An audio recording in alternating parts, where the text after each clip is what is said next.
بسم الله والحمد لله والصلاة والسلام على رسول الله. اللهم صل على سيدنا محمد وعلى آل محمد وصحبه وسلم. وحاج علي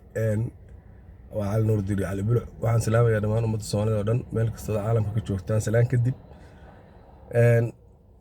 madaxweynuhu shaqada meesha sida uu wado aad bay u wanaagsan tahay laakiin waa inuu helaa dad garbihiisa istaaga oo Soomaaliyeed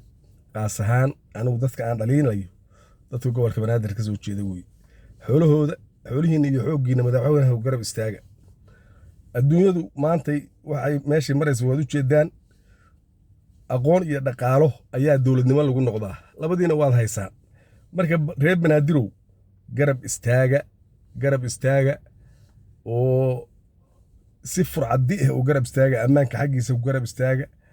kala dambeynta ku garab istaaga waxaan arkay xildhibaano la yiri beesha mudulood oo korneyl haadoole yiri asaga noo nabadoona horta in kastoon ka jeclaa korneylka inaad xerada u weynaysaan mudulood lafteedaan raalli ka ahay waxaan rabaa bal adinka muduloodow bal garab istaaga Soomaali inta kale waad helaysaan meel allaale ee meeshii xasan sheekh inay diro 4 sano madaxweynaha yahay yaa ku garab istaaga inteena kale anaguna waana garab istaagayna laakiin waxaan ka jeclaa xerada inaad u weynaysaan aad iyo aad baan inii salaamayaa dawladnimada cayaar ma aha marka ammaanka ugu muhiimsan maamulka gobolka Banaadirna asna waa in la dejiyaa oo maadaama 4 sano xasan sheekh maxamuud uu madaxweyne soo ahaa aan waxba laga qaban 13kii ankii baarlamaanku u codeeyeen oo senatarka ahaa ankii hadday gobolka Banaadir helaan iyo maamul loo kala hoo ammaankooda iyo xaafad uga warqabo wadanka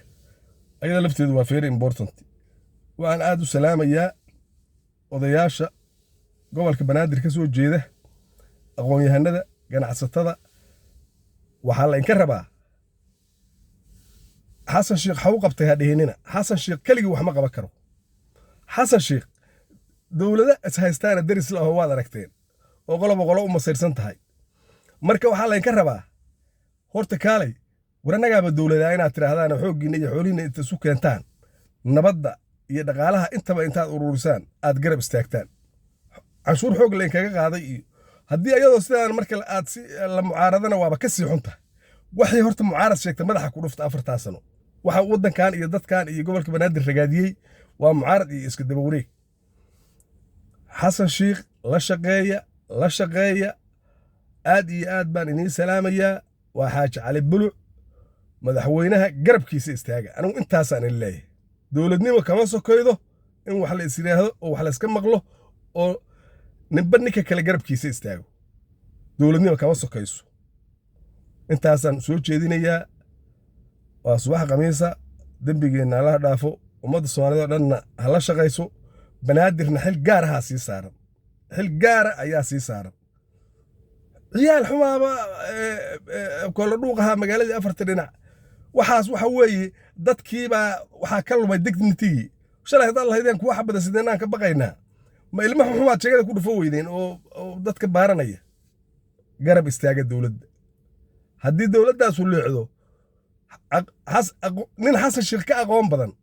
ama ka cilmi badan in ka dhalan maayo hadda ka bacdi horena in kama dhalan iimaansadoo garab istaaga ma fahanteen wixii maantana haddii laynku soo hoydo adinka qadada laynka rabaa Soomaali wixii uu garto Soomaali siiyana ha ka masayrinina adinka dhexdiina qofkii wax la siiyana ha is eeginina dawladnimo dadka waa ka badan tahay waxaa jecel buluc waa in salaamayaa assalaamu calaykum waraxmatullaahi wabarakaatuh garab istaaga madaxweynaha